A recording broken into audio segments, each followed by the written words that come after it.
What's going on, everyone? Welcome back. In this video, we're looking at the Thursday NBA slate. We have 11 games to discuss tonight, so let's get into it.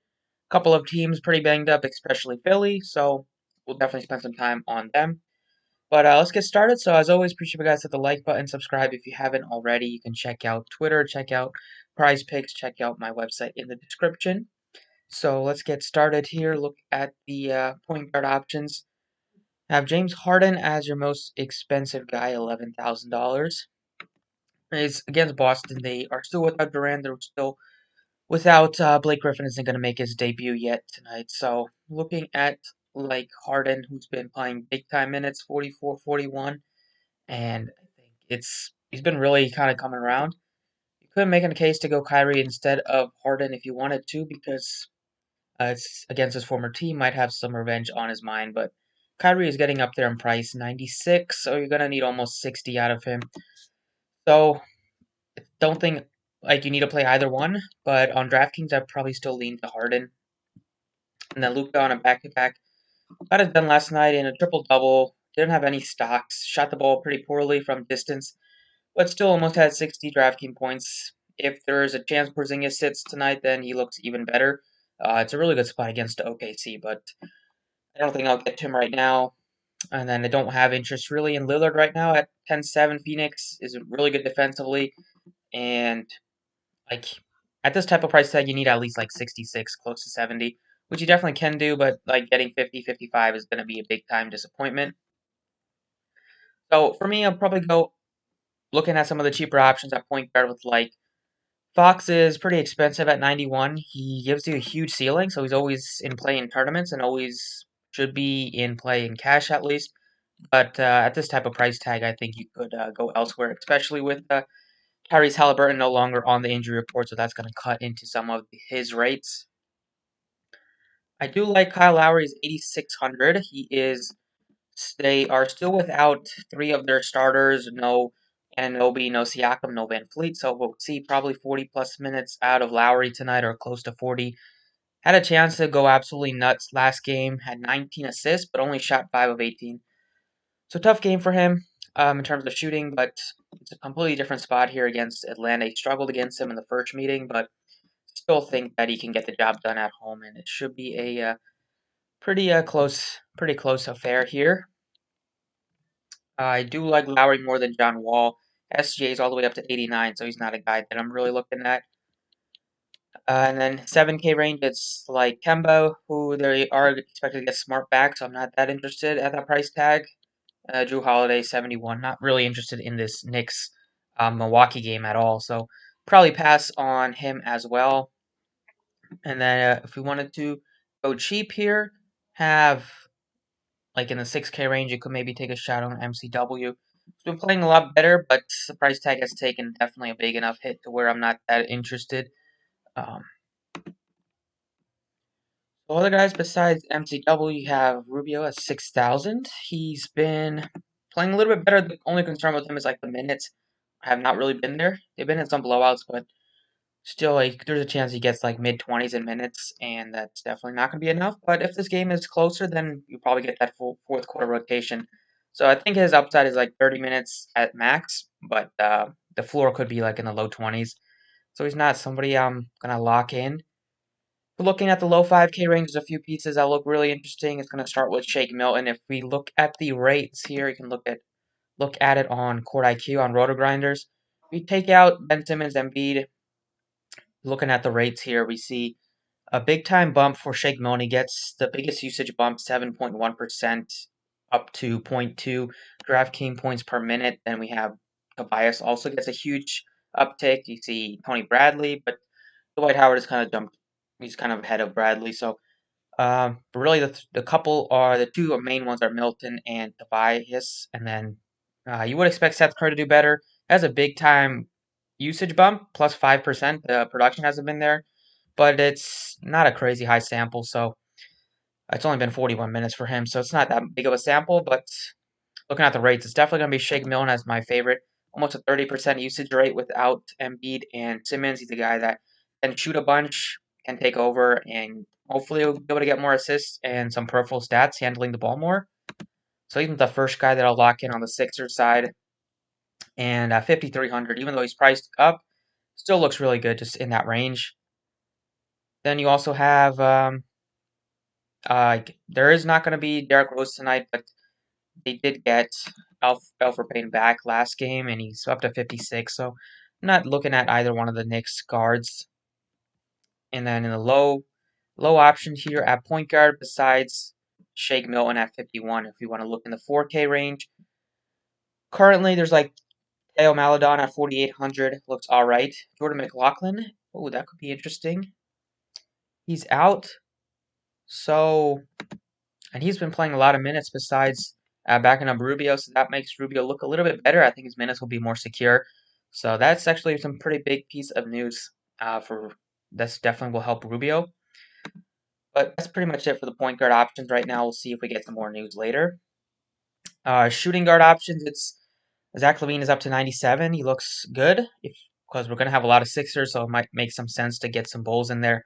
But Chicago is expected to get Markkanen back and Otto Porter, so that's just going to kind of mess up the rotations for a bit. Then Irving is expensive, so I think we can do a little bit better here. Like Norman Powell's been playing great. They're without a couple of their higher usage players, Van Fleet, Siakam. He's been shooting the ball great all season. He is still at a pretty decent price tag considering just how much usage he gets extra without Siakam and Van Fleet. Playing big minutes next to Lowry, they should dominate and get a lot of shot attempts. And the matchup is pretty solid here against the Hawks. I think Powell's in for another good game. So looking at just some of these price tags at shooting guard, he looks pretty good compared to like 82 for Oladipo, 8K for Rozier, and then you have Oubre at almost 7,000. I do like Ross a bit. I do like Edwards, even like Halliburton a little bit. But the 7K range isn't particularly strong. And then 6K range, besides the three that I mentioned, it's like MCW. But 6,000 is not a price tag I really want to get to for him. And then the Hornets are getting a couple pieces back. Like Graham should play tonight, I believe. So him back and then Zeller back. So they're not going to run as tight of a rotation. And then if you wanted to go to some Sixers, more pieces, it's really like Seth Curry at 5,200. Looks pretty good. And then Korkmaz will probably start. We'll probably see like low 20s in minutes. He's not that exciting because most of his production will come from scoring. So you need him to knock down like 6 threes like he did the other day. But the shooting guard position, it's really Norman Powell that I really like. And then it's going to be a couple of these like higher 6K options, whether it be Anthony Edwards, Terrence Ross, Halliburton. They all look pretty solid. Moving on to small forward. At the top is Jimmy Butler. They are without Bam Adebayo once again. So we'll see Butler take on a little bit more usage, get a couple more rebounds, although he only had 3 last game. But he's been a triple-double, like flirting with some triple-doubles recently. Should continue to do that against Orlando, who have been pretty poor defensively all season. And should get big-time minutes out of Butler. And taking Bam out of the equation is just going to help him get a couple of more peripheral stats, I believe. And then next highest option is Kawhi Leonard. Clippers have not been very kind to DFS players recently, with Leonard and Paul George both being late scratches the week before the All-Star break. Don't think they'll. I mean, I'm not that interested right now when they're both healthy. And Gordon Hayward at 75 is a good price tag. He gives you upside, but now that LaMelo Ball has taken a huge jump, now that Graham should be back, they're getting a couple of other pieces back. It's just that you don't have a lot of confidence that it will be Hayward that goes off. So right now, I'm just not. I think on a big slate, you don't have to force yourself to go with one of them. Jeremy Grant's been playing all right, but he's definitely slowed down from the start of the season. Then we have Edwards, Terrence Ross right here. I think both look pretty solid. Ross will probably start again in place of Fournier. Price tag took a little bit of a jump, but he played 41 minutes. And if there's no Gordon again, even if Gordon returns, he should be limited, coming off of a big extended absence with an ankle injury. I think you could look to Terrence Ross. He will be low owned, which is a good sign. He is a guy that can catch fire and put up like 40, 50, as he showed last game. The minutes will be there. No Fournier, no Ennis, so he should get a lot of run tonight. And I think he looks pretty good. So right now, in the high 6K range, he's one of my favorites. Him and Anthony Edwards. And then in the 5K range, don't have a ton of interest in anybody. Might sprinkle some of Gallo just because it gives you some upside. You might sprinkle some Bridges just because there's no Cam Johnson. And then the Bulls, I don't have interest in Porter returning. They're just a tough team right now besides like Levine to trust. And then in the low 4K range, it's like you have Danny Green at 47. And then it's kind of not a lot of guys I'm really looking at. And then in the 3K range, besides Korkmaz, there's nobody. Besides Korkmaz, and then I think you could maybe make a case for, I think Stanley Johnson is, oh, he's a power forward. Stanley Johnson, 35. He should start again. I played 35 minutes in his last time he started. Good, decent value play. Uh, so we'll see right now. But moving on to power forward, Giannis is 11-1. He looks good. He looks better than Randall, is almost 10,000. You could do better if you wanted to go cheaper. You could look to Zion, who's 93. You could look to Tobias, who's only 81. Definitely going to have a couple of Sixers. Tobias and Shake Milton are the two to get a big-time bump. And also Seth Curry in terms of usage. But Tobias should absolutely dominate here. He should get like 20-plus shot attempts off. He should get a lot of rebounds. Should play huge minutes. And not only they're missing like Embiid, they haven't had many games this season where they're missing both Embiid and Simmons. When they miss one of them, like they still have enough players that production is spread out, but now they're missing both. So let's see a lot of these Sixers be viable tonight, at least like 3 or 4. And then in the 7K range, you have like Hayward, who I talked about, Grant, who I talked about. Not a ton that looks that appealing. Harrison Barnes is not going to be somebody I get to now that Halliburton is back. And then 6K range, don't have a ton of interest. 5K range, it's Covington just because he's pretty cheap. 58 for a guy that plays big minutes and can get it done with stocks and, could really pay off this price tag, even though the matchup isn't great. Then the low 5K range, don't have a ton of interest right now besides like Kelly Olynyk, who's 51. He should get a lot of minutes at center tonight. Did go unbelievably hot in his last game. So definitely not expecting 7 of 8 and 4 of 5 from 3 out of him, but he should get like over 35 minutes, and the matchup is not the worst, so Vucevic isn't a great defender, so I don't mind him. And then it's mainly it in the 5K range. In the 4K range, don't have a ton of interest right now in like Vanderbilt's not been playing a lot. Finney Smith's not much of an exciting player. 3K range, it's like Scott, who looks all right if he starts, but it's probably not going to play a ton of minutes. And then you have Jake Layman, who they've been starting recently, last couple games. He's all right if you need like an absolute pump play, but don't think he gives you upside to get you in the 30s. Moving on to center, it's a couple of pieces at the top. You have Giannis you could play at center. You have Vooch. You could also play Towns. I don't have much interest in Randall. I think Zion looks pretty good. And then 7K range, it's Capella. And then that's pretty much it for me. 6K range, it's Chris Boucher, who, even if he comes off the bench, he looks all right. I like him when he starts just because he'll get a couple more minutes. But if you didn't want to go to any of those guys, you can go all the way down here for Nerlens Noel. They did price him up to 59, so he's not super appealing. Dwight Howard, there's a chance he starts tonight or comes off the bench. They have been keeping him off the bench at sometimes when Embiid sat, but that was when Simmons was active and they could play Simmons at like some of the they could have Simmons play the 5. Now that they're both out against Chicago, they could start Markkanen, and if Markkanen starts him and Carter in the front court, I don't think they'll have Scott out there long against Carter. So I think Howard will play a lot. It's a really good spot for him. Chicago's been one of the most vulnerable teams against centers, and Howard, only 12 minutes, put up 22. So I'm expecting at least, even if it comes off the bench, he should get you mid-20s minutes. Price tag is already where it should be, but like he could get some stock. He could get some stocks in here with blocks and steals, and maybe a quick double-double will be nice. And we also have, you could play Olynyk, only power forward. Yeah, you could play Olynyk if you wanted to at 5,100. And then you have, in the 4K range, Patton is kind of priced up to 49. And then you have a very cheap couple pieces in, we have a very cheap Brook Lopez, who's 4,400. And then you have Sarge, who's been playing a little bit more. Tournament option, but they are without Cam Johnson, so they should get some more minutes for him or Kaminsky.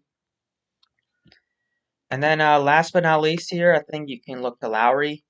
Right now, looking at Sixers and the couple of pieces on the Raptors the most, just because they're dealing with the most injuries on the slate. See if some other teams open up, but right now they're the two teams that I like the most. Both are in pretty good spots. Like Lowry should probably get 50 at least. Upside to get you 60, could get you flirt with a triple-double as he's done sometimes this season. So that's pretty much it for the DraftKings breakdown. FanDuel's looking somewhat similar. I'll go ahead and discuss their pricing. All right, over on FanDuel, looking at the point guard options. Starts with Luka, who's at a really nice price tag, 10-4. That is a price tag. He's normally been like 11K plus, so he definitely looks appealing on FanDuel. I think he looks better than Lillard. The 9K range, it's Kyrie, who I do like compared to his DraftKings salary. LaMelo is really expensive. He's not a guy that I'm looking at tonight, at least. Do like Fox. I do like Lowry. And then 7K range, don't have. I mean, I'd rather go Chris Paul over Kemba for sure. 6K range, it's nobody I'm really looking at. Like Holiday's been playing off the bench the last couple. We should probably jump back into the starting lineup, but don't have much interest in that game at all. And then in the 5K range, it's also a couple. It's kind of tough to get to some of these guys because Dragic and Nunn will place like take some away from each other. Heroes there, Butler's there, so I think like don't have much interest in any of them. Could maybe look at Alfred Payne, who's only 4,900 without Derrick Rose. MTW looks better on FanDuel at 49. And then Ricky Rubio is only 47. That price tag is nice. There's no Mclaughlin backing him up. So I think it's probably a good spot to go to Ricky Rubio. He should get some more minutes tonight, at least. But it's going to start with Shake Milton at 4,200. He's just too cheap. FanDuel didn't price any of these Sixers up, so they're going to be the team that you focus on the most. Just incredibly cheap for Milton. Doesn't make a lot of sense. Should be one of the most popular plays on the slate. At shooting guard, if you can get to Harden, that's fine. If not, maybe you can look to Zach LaVine and kind of game stack it a little bit, or at least get one piece from Chicago. I like SGA a lot more on FanDuel. He's like 89 on DraftKings. You could look to Paul George. Halliburton's all the way up to 76, so he's not somebody I'm looking at really closely. You have Edwards at only 6,500. You have Terrence Ross at only 57. That's a price tag that I really like. Should start in place of Fournier again. Should play big minutes. If there's no Gordon, that'll help him. But all in all, he's a guy that is just too cheap on FanDuel at 57 for the minutes that he's going to play tonight. And besides Vooch, he's the second player on the team that shoots the most. And sometimes he'll shoot even more than Vooch. But 57 is a great tag on Terrence Ross. Then you also have like Tyler Hero. If you wanted to take a shot on him, you have like in the 4K range, you have like maybe Dort or Bembry, but none of these guys are that appealing. Seth Curry is really cheap. Hardaway's really cheap. I lean to Seth Curry if I had to pick between the two. Then Dwayne Bacon is min price 3,500. He should also get some good minutes tonight. But it's really Terrence Ross gives you more upside. Moving on to small forward, it's Jimmy Butler at 96. I like Brandon Ingram. I like Norman Powell still at 7,500. Don't have much interest in Harrison Barnes or Kelly Oubre at their price tags. And then 5K range is somewhat appealing with like Bridges, but I think the 4K range and the cheaper range is a little bit better. You have Gallo at only 47, Joe Harris at 47, and then you have Danny Green at only 41. It will definitely get a somewhat of a bump.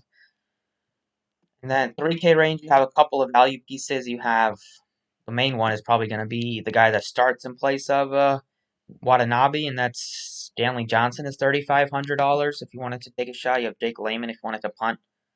But I'd probably go with Butler right now. I definitely will have the ability to pay up for him.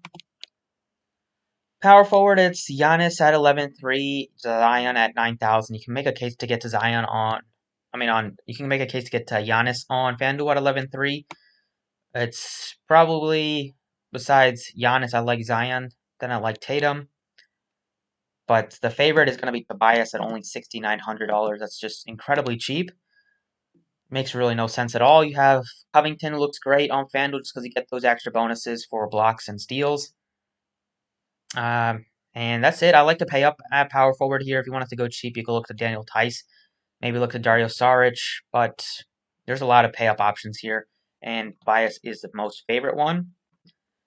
And then at center, if you're not paying up for Vooch or Towns, there's plenty of cheap centers that you can go with. Below 4,000, you have a number of them. You have DeAndre Jordan, you have Brook Lopez. But the main ones are going to be Kelly Olynyk at 45. Maybe Justin Patton if he starts at 4,000. But tough to get away from Dwight Howard at only 38. If might start tonight. Even if he doesn't start, he should still see good minutes off the bench, like mid to higher 20s, I would say. And the matchup is just so good. Like if it was a tougher matchup, you could make a case to not go with him, but against Chicago, they get absolutely obliterated on the glass, and I think Howard can get a quick double-double, get some blocks, and probably finish with close to 30, if not a little bit more than 30 FanDuel points. So that's pretty much it. On FanDuel, definitely have at least three Sixers. Then I like Ross and Butler's price tags, especially Ross. So thanks for watching. Appreciate it. Best of luck tonight, and see you all later.